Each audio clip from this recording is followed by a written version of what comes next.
아멘. 예, 지난주에 이어 오늘 내린 비도 아랑곳 않고 이렇게 모인 우리 사랑하는 형제자매 여러분, 왜 주중 예배 때마다 비가 오는지 또 이렇게 오늘따라 시스템이 꼬였는지는 알 수 없지만 하여간 오시느라고 수고 많으셨습니다. 예, 잘 지내셨죠? 예, 오늘 성령 그 두 번째 시간입니다. 여러분은 지난 한 주 어떠셨어요? 하나님 보기에 아름다우셨나요? 저는 여러분 덕분에 지난 한 주가 너무 아름다웠습니다.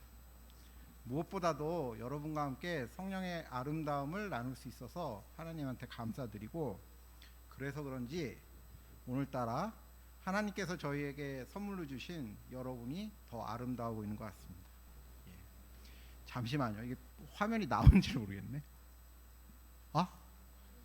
예, 아마 인터넷으로는 제 얼굴이 안 나와서 더 좋으려나? 예. 죄송합니다. 믿음이 믿음. 예. 오늘 시작 전에 지난 내용을 짧게 요약해 보겠습니다. 우리는 하나님 보시기에 아름다운 삶을 살아야 하며, 그것은 오직 성령을 통해서만 가능합니다. 성령은 우리의 삶을 예술로 승화시켜 우리의 의로움을 소생시키고 언제나 활력 있게 만듭니다. 예술이 삶의 필수는 아닙니다. 우리는 아름다움 없이도 살 수 있습니다. 그러나 이 필수, 즉 반드시 해야 돼가 우리의 정신을 왜소하고 병들게 만듭니다. 예술의 진정한 힘은 이러한 굴레로부터 우리를 자유롭게 만든다는 점입니다. 예술을 아는 사람은 배가 고파서가 아니라 맛있어서 먹고요, 자기 일을 의무로 여기지 않으므로 더욱 기쁘고 자발적으로 합니다. 예술은 우리를 각박하지 않게 만듭니다. 우리가 바리새파 사람처럼 율법으로 흐르는 걸 막아줍니다. 그러나 이것만으로도 좋긴 한데 우리에겐 여전히 뭔가 아쉽고 부족합니다. 제가 나누었던 성령이 아름다운 시나 노래로 근사하게 들렸는지 몰라도 지금 자기 삶과 별 상관없어 보이고 이질감을 느끼신다면 여러분은 제대로 느끼신 것입니다. 여러분, 요즘 여러분의 삶은 어떠십니까? 우리가 살아가는 삶의 무게는 그 누구도 감당하기 힘들 정도로 우리를 누릅니다. 제 아무리 풍경이 아름다운 산길이라고 해도 중량 40kg 완전 군장을 하고 행군하는 이등병의 마음이 맨몸으로 소풍 온 아이와 같을 수는 없습니다. 따라서 우리가 성령을 제대로 보기 위해서는 우리 삶의 무게와 함께 바라봐야 합니다.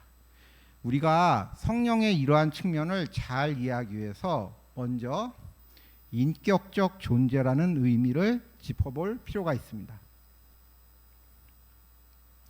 한국어에만 해당되는 거지만 우리는 하나님과 예수님한테 님자를 붙입니다.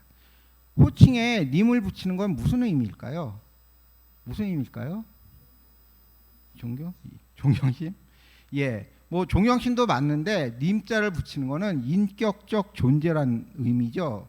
우리는 괴종시계님, 찻주잔냐님 이러진 않죠, 그렇죠? 그러나 왼쪽 그림처럼 인격적 존재가 아닌데도 사람처럼 대한다면 이는 문학적 기법으로 의인화라고 합니다. 우리는 성령을 성령님이라고 부르기도 하는데요, 제가 여기서 질문 하나 하겠습니다. 성령은 인격적 존재인가요? 아니면 의인화된 존재인가요? 뭐 자유롭게 얘기해 주세요. 예. 인격적 존재가 맞습니다. 성령은 의인화가 아닌 인격적 존재입니다. 지난번 성령은 우리의 노래이자 시라고 했는데 그 말은 성령을 시와 노래에 비유한 거지 성령 자체가 시나 노래의 의인화는 아니죠. 예, 실존하는 인격입니다. 인격적 존재란 대화가 가능하다는 의미예요. 그래서 우리는 성령과 대화합니다.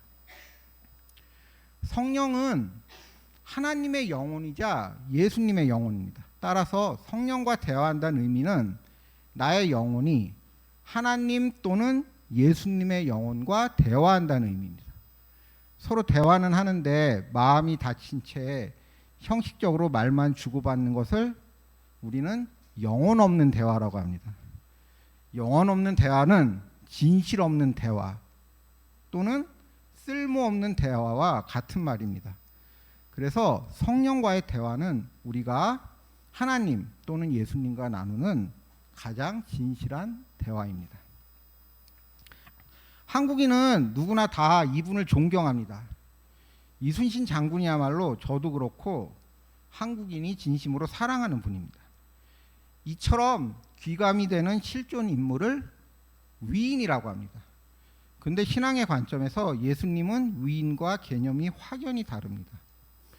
이순신 장군은 우리가 진심으로 존경하지만 그분을 직접 본 적이 없습니다. 이순신 장군에 대한 우리의 인식은 그분을 직접 체험한 게 아니라 책이나 영화 등 매체를 통해 얻은 것입니다. 물론 이순신 장군은 실존했죠. 그분에 대한 우리의 인식은 일관되고 뚜렷합니다. 그러나 그 인식은 우리가 우리 머리로 해석하여 얻은 인식입니다. 예수님에 대한 인식도 처음은 이순신 장군과 같습니다. 우리는 성경이라는 매체를 통해 예수님을 알게 됩니다. 그러나 예수님 인식은 일반적인 인식과 달리 여기에서 멈추지 않습니다. 예수님 인식은 우리가 예수님의 영혼인 성령을 직접 마주하게 되면서 완성됩니다. 성령은 실제로 살아있어 끊임없이 우리와 대화하고 우리에게 영감을 줍니다. 우리가 이미 성경을 통해 알고 있던 예수님에 관한 지식이 성령의 영감을 받아 새롭게 다시 태어납니다. 위인이란 개념이 다분히 시대의 산물입니다. 죽은 자는 말이 없다라는 옛말처럼 위인은 이미 죽은 과거의 인물이며 그에 대한 평가는 오로지 후세를 사는 우리의 몫입니다. 그래서 위인은 시대의 상황에 따라 늘 재해석되고 평가가 바뀝니다. 하지만 하나님은 완전히 다릅니다. 하나님은 죽지 않고 살아계십니다. 그래서 하나님을 평가하는 것은 하나님 자신이지 우리가 될 수 없습니다. 따라서 하나님에 대한 인식은 우리가 우리 머리로 해석하여 얻은 우리의 내부에서 오는 인식이 아닙니다. 하나님께서 우리에게 보여주시려고 그분이 직접 우리에게 드러내시는 우리의 외부에서 오는 인식입니다. 하나님의 이 드러내심, 신앙 용어로 계시라고 하는데요. 이 계시가 성령을 통해 이루어집니다. 이처럼 하나님의 말씀은 성령으로 살아 숨쉽니다. 그렇다면 하나님은 성령을 통해 지금 우리들에게 무엇을 드러내고 싶으신 걸까요? 지난번 저는 하나님을 작곡자, 악보를 성경, 그리고 음악을 성령에 비유했습니다. 이 비유는 나름 의미 있지만 좀 유의해서 봐야 합니다. 그 비유에서 저는 악보 자체는 음악이 아니며 연주가 되어야 음악이 된다고 하였습니다. 이 점이 잘못 강조되면 곤란해집니다. 하나님께서 아무리 좋은 음악을 악보로 남기셔도 우리가 연주해야 음악이 되는 것이므로 하나님과 우리가 협업해야 예술을 이루는 것이라는 주장을 신학적 용어로 신인 협력설이라 합니다. 근데 이게 삐뚤어지면 우리가 없으면 하나님은 아무것도 하실 게 없다는 일종의 파업 시위가 됩니다. 마치 유다의 배신이 없었다면 예수님의 십자가 사건은 없었다고 하면서 유다의 배신에 긍정적 의미를 부여하는 그런 주객이 전도되는 상황이 벌어집니다. 이러한 해석은 하나님의 은혜를 배제하여 성령에 대한 오해를 낳고 성령을 제대로 볼 수 없게 만듭니다. 우리의 예술이 성령을 통하여 하나님과 공동으로 성취되는 측면은 분명합니다. 그러나 다른 예술과는 한 가지 구별되는 점이 있습니다. 다른 예술은 모든 참여자가 서로 대등하다고 여깁니다. 그러나 우리는 절대로 하나님과 대등한 관계가 될 수 없습니다. 대등은 고사하고 우리 자체는 쓸모없는 죄인입니다. 이 점을 간과하면 우리가 추구하는 성령의 예술은 죽어버립니다. 우리가 성령을 통하여 하나님께 다가가듯 하나님도 성령을 통하여 우리에게 다가오십니다. 그래서 지난 내용이 성령을 통하여 하나님께 다가가는 우리였다면 오늘 내용은 성령을 통하여 우리에게 다가오는 하나님입니다. 우리가 하나님께 다가가기도 하지만 하나님이 우리에게 가끔은 자주 내가 갈 테니 그때까지 잠시 기다려 하실 때도 있습니다. 교차로에서 우회전이 항상 좌회전보다 우선인 것처럼 우리의 다가감과 하나님의 다가옴이 부딪힌다면 하나님의 다가옴이 항상 우선입니다. 이때 우리가 멈춰서 기다리지 않고 먼저 움직인다면 하나님 보시기에 옳지 않은 일이 됩니다. 왜 그런지 제가 비유를 들겠습니다. 4살 밖의 어린아이가 아빠한테 전화를 합니다. 아빠 어디야? 아빠 집에 가고 있어. 지금 막 집 앞 버스 정류장 내렸어. 아빠 빨리 보고 싶어. 나 지금 마중 나갈게. 이때 여러분이 4살 밖이한테 그래 얼른 차려입고 요 길 앞으로 빨리 나와 이러겠습니까? 아니야, 아빠 곧 집에 도착하니까 집에 기다리고 있어 이렇게 말할 것입니다. 왜냐하면 버스 정류장까지 오는 길이 4살 밖이 혼자 오기에는 너무 위험하기 때문입니다.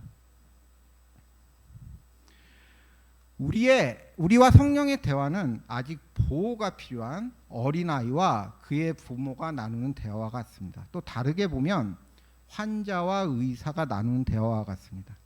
환자와 의사는 대등한 관계가 아니나 병을 치료한다는 공동의 목적을 가지고 얼마든지 서로 협력할 수 있습니다. 관계가 대등하지 않아도 그들은 충분히 아름다울 수 있습니다. 실제로 메디칼 드라마가 얼마나 인기가 많습니까? 우리가 메디칼 드라마 보는데 거기 환자와 의사가 관계가 대등하지 않다고, 드라마가 부당하다거나 재미없다고 말하지 않습니다. 그래서 성경은 성령을 보혜사라고 합니다. 보혜사라는 말은 그 성령을 지식적으로 잘 설명하지만 우리가 평소 쓰지 않는 단어라 확 와닿지는 않습니다. 그래서 보혜사의 헬라어 원어를 찾아봤는데요.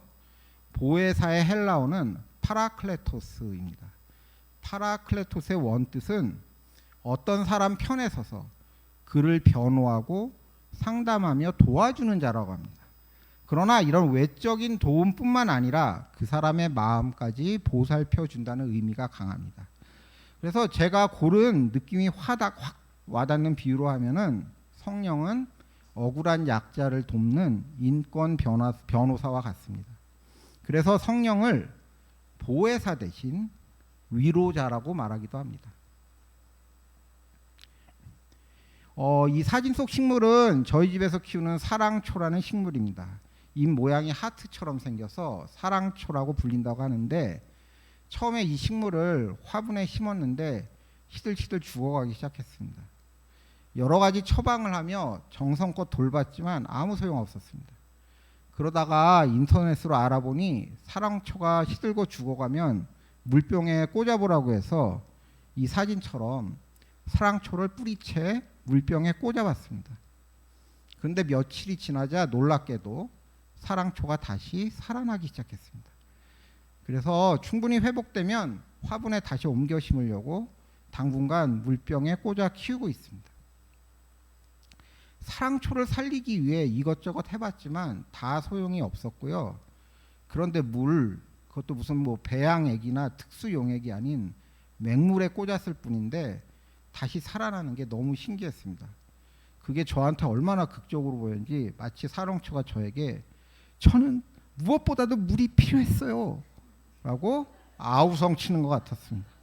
성경 말씀을 보겠습니다.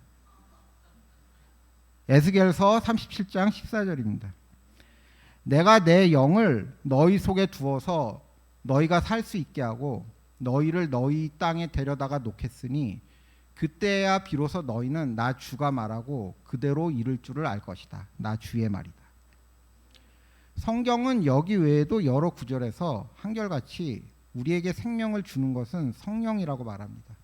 사랑초가 물에 꽂자 되살아나듯 우리가 성령만 있으면 되살아납니다. 게다가 사랑초는 되살아났을 뿐이지만 성령을 받은 사람은 되살아날 뿐만 아니라 영원토록 싱싱하고 아름답게 활짝 피어난다고 합니다. 그래서 우리는 성령을 구해야 합니다. 성경은 성령을 구하기 위해서 기도하라고 우리에게 권면합니다. 왜냐하면 기도는 성령과의 대화이기 때문입니다. 그래서 오늘의 핵심 주제인 성경 말씀을 보겠습니다. 예배소서 6장 18절인데요. 같이 한번 읽게요. 온갖 기도와 간구로 언제나 성령 안에서 기도하십시오. 이것을 위하여 늘 깨어서 끝까지 참으면서 모든 성도를 위하여 간구하십시오. 오늘도 클래식 음악을 하나 준비했는데요. 소개할 곡은 구스타프 말러의 8번 교향곡입니다. 이 교향곡은 베토벤의 9번 교향곡 합창처럼 기악과 성악이 함께 등장하며 하나님의 구원이 주제입니다. 말러의 8번 교향곡은 천인 교향곡으로도 불립니다. 그 뜻은 1000명이 모여서 연주한다는 말입니다. 실제로 처음 몇 번은 1000명이 모여서 공연을 했다고 하는데 그게 너무 힘들어서 지금은 그 절반 수준인 400~500명 정도 모인다고 합니다. 하지만 베토벤의 합창 교향곡도 아무리 많이 모아봐야 200명을 안 넘기므로 저 정도도 그 규모가 엄청난 거며 그래서 명곡임에도 불구하고 전 세계적으로 공연이 드문 작품이기도 합니다. 이 교향곡의 1악장은 성령을 구하는 합창으로 시작됩니다. 유튜브에 관련 동영상이 많으니 관심 있으신 분은 나중에 찾아보시길 바라고 원래는 감상을 하려고 했으나 그 저작권으로 잘려서 감상은 생략을 하고요. 너무 아쉬워서 제가 첫 구절만 부르겠습니다. 첫 구절이 Veni, Veni Creator Spiritus, Veni 뭐 이렇게 갑니다. 네, 제가 불러서 그런데 노래 좋아요. 들었다고 생각하시고요. 너무 아쉽습니다. 지금 가슴이 찢어집니다. 이게 들으면은 정말 가슴이 웅장해집니다. 저는 우리가 나중에 천국에 가면 1000명이 넘는 천사와 성도들이 우리들을 환영하며 함께 부르는 천국의 합창이 이렇지 않을까 상상해 봅니다. 그때 우리는 예수님, 베드로, 바울과 함께 객석 맨 앞에 앉아서 그 공연을 감상하게 될 것입니다. 그 공연의 지휘를 말러가 하고 있을지도 모르겠습니다. 이 곡은 그런 상상이 절로 들 정도로 찬란하고 기쁨으로 충만합니다. 꼭 집에 가서 다 듣지 않으시고 앞에 2분만 들으셔도 제 말이 무슨 얘기인지 감이 오실 겁니다. 방금 들었다고 가정을 하고 합창곡의 가사를 제가 우리말로 번역하여 낭송하겠습니다. 가사를 한번 천천히 음미해 보시기 바랍니다. 오소서 창조주 성령이시여 믿는 이들의 마음 안에 거하시고 당신께서 창조하신 우리의 영혼에 천상의 은총을 가득 채워주소서. 당신의 이름은 보혜사 즉 우리를 위로하시는 분이니 지존하신 하나님의 선물이시며 살아있는 샘 불꽃 사랑이시며 우리 영혼의 기름을 부어주시나이다. 오소서 창조주여 당신께서 창조하신 우리의 영혼에 천상의 은총을 가득 채워주소서. 우리의 연약한 육신을 영원한 힘으로 강건하게 하시고 우리를 깨어나게 하시고 우리의 마음에 당신의 사랑을 부어주소서. 악의 무리를 몰아내 주시고 영원한 평화를 우리에게 주시옵소서. 죄송합니다. 뭐야 이거? 원주 형제님 풀화면으로 다시 좀 해주세요. 제가 잘못 누른 것 같아요.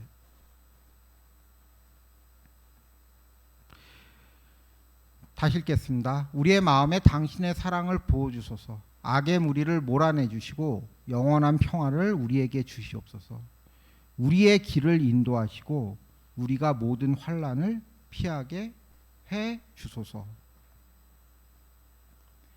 여러분은 가사의 내용이 어떻게 들리셨나요? 예, 맞습니다. 가사의 내용은 기도입니다. 앞서 함께 읽은 예배소서 말씀대로 우리가 성령 안에서 기도한다면 이렇게 기도하지 않을까요?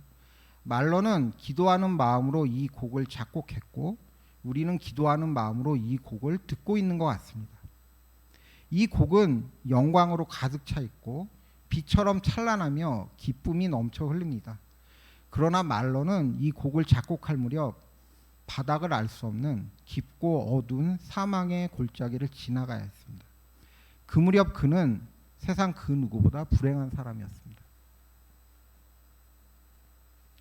말로는 태생이 유대계였습니다. 그 당시 유럽은 반유대주의 광풍이 휘몰아치는 시기였다고 합니다. 그 여파로 말로는 음악 감독직을 사임하고 고국 오스트리아를 도망치듯 떠나 미국으로 가야 했습니다. 그는 유년 시절 여러 형제의 죽음을 겪으면서 원래부터 죽음에 대한 트라우마가 심했는데 심장에 병이 있다는 의사의 진단을 받은 후 죽을 때까지 극심한 죽음의 공포에 시달려야 했습니다. 그러다가 큰딸 마리아 안나가 나이 고작 4살인데 병으로 죽습니다. 그의 불행은 마치 욥의 불행을 보는 것 같습니다. 그러나 그는 욥보다 더 큰 불행을 당합니다. 욥은 주변 사람에게 배신을 당한 적은 없었습니다. 말로는 이 세상 그 누구보다 자기가 사랑했던 아내 알마가 외도를 저지릅니다. 아내의 외도는 일시적인 것이 아니었습니다. 알마는 남편 말로와 이혼하기를 원했습니다. 말로는 항상 알마에게 버림받을지 모른다는 두려움에 떨어야 했습니다. 합창곡의 가사는 9세기 무렵 만들어진 그레고리안 성가의 가사를 그대로 가져온 것으로 말러가 작사한 것은 아닙니다.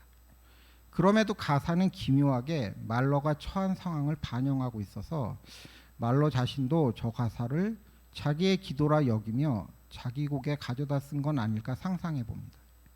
이처럼 우리에게 말러의 8번 교향곡 천이는 그의 개인적인 기도로 들립니다. 말러는 이미 세상을 떠난 딸과 점점 꺼져가는 자신을 연민하며 연약한 육신을 강건하게 해달라고 성령에게 간구합니다. 자기를 유대인이라 손가락질했던 동료들, 그리고 자신을 배신한 아내, 그들이 떠오를 때마다 얼마나 괴로웠겠습니까? 그래서 말러는 자기의 마음을 농락하는 사탄을 몰아내달라고, 지금 겪는 모든 불행과 환난을 피하게 해달라고, 무엇보다 자신에게 평화와 안식을 달라고 기도합니다. 물론 제가 겪는 불행이 말러와 같을 수는 없겠지만 말러의 곡은 제 처지를 대변하는 저의 기도라는 생각이 들었습니다.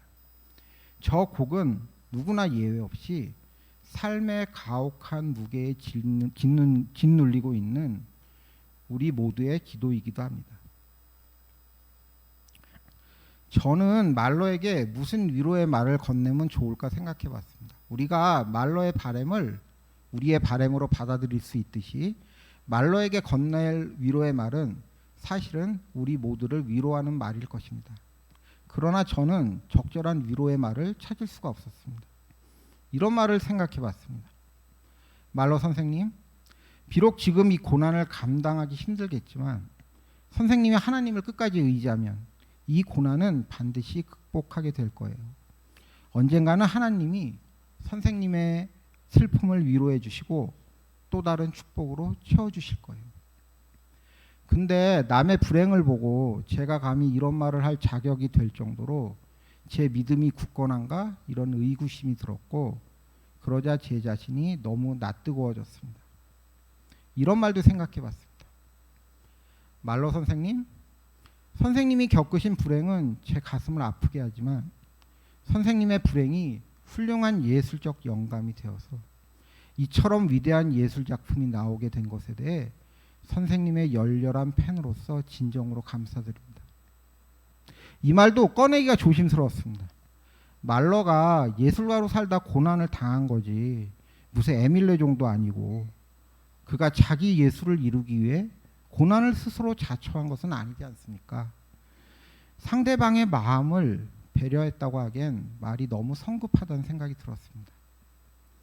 그래서 차라리 그의 앞에서 성경 속 회개했던 모든 죄인들이 그러했듯이 그냥 아무 말 없이 하염없이 우는 편이 낫겠다는 생각이 들었습니다. 그리고 그가 성령에게 간구하며 기도하듯 저도 성령에게 간구하며 그를 위해 기도하는 것 외엔 마땅한 게 없었습니다.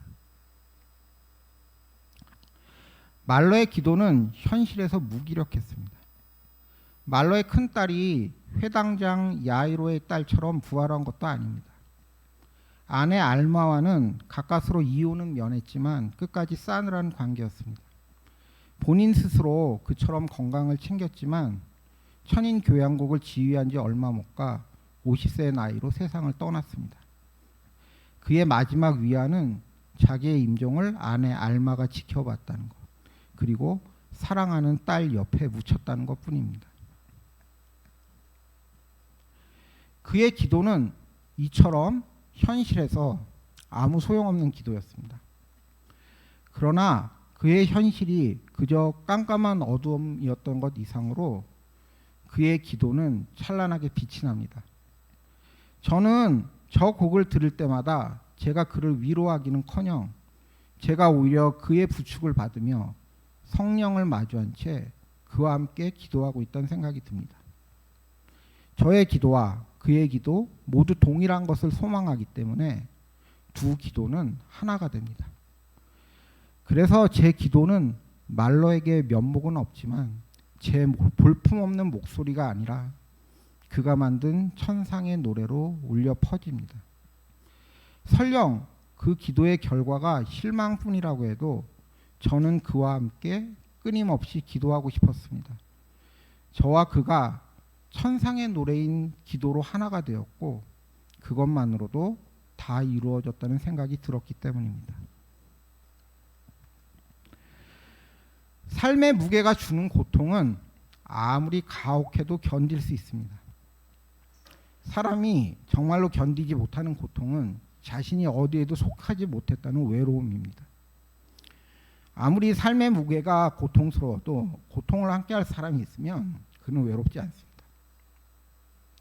외롭지 않다면 극복할 수 있습니다. 내가 기도할 때 나는 혼자가 아닙니다. 우리 모두 자기를 짓누르는 삶의 무게를 인식하며 기도하기 때문입니다. 그 삶의 무게는 누구에게나 예외일 수 없습니다. 우리 모두가 삶의 무게가 같기 때문에 우리 모두가 같은 기도를 하고 있는 것입니다.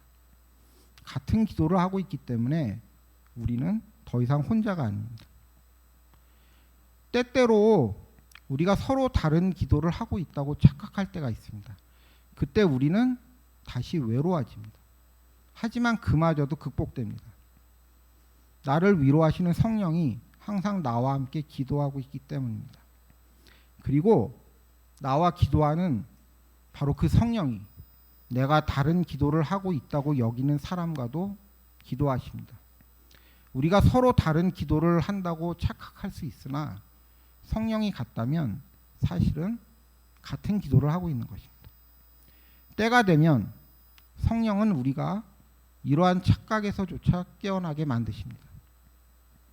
기도하는 사람은 이미 기도로 간구한 것을 받은 사람입니다. 왜냐하면 자기가 간구한 것을 받지 못해도 같이 기도하는 사람이 옆에 있기 때문입니다. 지금 나와 함께 같이 기도하는 옆 사람이 바로 내가 기도로 간구하는 것보다 더 큰 선물입니다. 그리고 그 사람을 마련해 주신 성령이 여러분의 가장 큰 선물입니다. 하나님은 우리에게 참 어렵고 얄궂은 것을 주문하십니다. 이것만큼 성가시고 귀찮은 게 없습니다. 그것은 하나님이 바라시는 구원은 각자의 구원이 아니라 모두의 구원이라는 것입니다. 나는 그냥 혼자서 자유롭게 뛰고 싶은데 하나님은 굳이 옆 사람과 다리를 묶고 어깨 동무하고 같이 뛰라 하십니다. 하지만 아무리 힘들어도 그것이야말로 우리가 반드시 따라야 하는 하나님의 뜻입니다. 하나님은 처음부터 늘 그리하셨습니다. 하나님과 예수님은 개별적으로 우리에게 오신 적이 없습니다. 두 분은 우리가 존재하기 이전에 벌써 아버지와 아들로서 깊게 소통하였고, 우리한테 오실 때도 각자의 영혼이 아니라 성령이라는 두 분이 함께 공유하는 영혼으로 오셨습니다. 그래서 구원은 결국 하나님께 각자 받는 것이지만, 우리가 추구하는 구원은 각자의 구원이 아닌 모두의 구원이 되어야 합니다. 성경 말씀을 보겠습니다. 에베소서 4장 3절이고요. 같이 읽어볼게요. 성령이 여러분을 평화의 뜰을 묶어서 하나게 되게 해주신 것을 힘써 지키십시오. 저 말씀대로 우리가 하나가 될 수 있는 방법은 하나밖에 없습니다. 우리는 동일한 성령 안에서 동일한 기도를 하며 하나가 됩니다. 사람은 사람을 알 수 없습니다. 그건 오직 하나님만 가능하십니다. 내가 다른 사람을 알 수 없는데 어떻게 그와 하나가 되겠습니까? 그래서 우리가 아무리 서로의 성품과 기질을 이해하고 맞추려고 해도 하나가 될 수 없습니다. 말로 개인에게 왜 문제가 없었겠습니까? 그가 당한 유대인 차별은 물론 부당한 인권 침해지만, 말로는 자기 작품에 대한 비타협적인 성격 때문에 항상 주변 사람을 피곤하게 만드는 사람이었습니다. 아내 알마는 말로보다 19살 연하였습니다. 알마에게 남편 말로는 자기 생각을 공감해 주지 못하는 의무라고 완고한 사람이었습니다. 다름 아닌 바로 옆 사람이 이 세상에서 나를 제일 불편하게 만들고 화나게 하고 따분하게 만드는 존재일지도 모릅니다. 저는 처음에는 같은 남자로서 알마가 정말 싫었지만 사실 그녀에게 할 말이 없습니다. 왜냐하면 말로를 어줍지 않게 아는 저보다 그녀가 그를 훨씬 더 잘 알고 그의 어두운 면도 더 많이 접했을 것이기 때문입니다. 저는 말로를 모릅니다. 그의 성격이나 생각도 모르고 설령 알았다고 해도 같이 지내다가 그의 아내의 알마처럼 그의 약점에 치를 떨었을지도 모릅니다. 그러나 그럼에도 불구하고 저는 말로의 기도를 알았기에, 그리고 그의 기도가 저의 기도와 같은 것임을 알았기에 저는 그와 함께 기도할 수 있습니다. 같은 성령을 공유하는 사람은 그렇게 기도로 하나가 되고 기도로 보호받습니다. 그 보호야말로 우리를 위로하시는 성령의 사랑이기도 합니다. 성령 안에서 기도하는 사람은 삶의 무게 속에서도 그렇게 우리를 위로하시는 성령의 도움으로 자기의 예수를 완성해 갑니다. 오늘의 결론입니다. 살아계신 하나님은 성령을 통하여 우리와 끊임없이 대화하길 원하십니다. 성령을 통해 하나님께 다가가는 우리의 대화는 간구와 기도가 될 수밖에 없습니다. 우리는 이 기도를 통해 성령 안에서 하나가 되고 삶의 무게를 이겨나갑니다. 그 하나됨이 우리의 구원이며 삶의 무게를 함께 바라보는 우리의 예술이기도 합니다. 저는 두 차례에 걸쳐서 여러분과 성령에 대하여 나눠봤습니다. 첫 번째 레슨의 부제는 성령은 우리의 시와 노래로 성령으로 하나님께 다가가는 우리를 이야기하였고, 두 번째 레슨의 부제는 성령은 우리의 위로자로 성령으로 우리에게 다가오는 하나님을 이야기하였습니다. 이 둘은 서로가 서로를 보완하는 관계입니다. 우리 모두 각자의 삶 속에서 이 두 가지가 잘 조화될 수 있기를 바랍니다. 하나님의 사랑이자 은혜이신 성령이 우리에게, 그리고 우리 교회에 충만하기를, 그리고 그 안에서 우리가 진정으로 하나가 되기를 간구하며 레슨을 마치도록 하겠습니다. 감사합니다.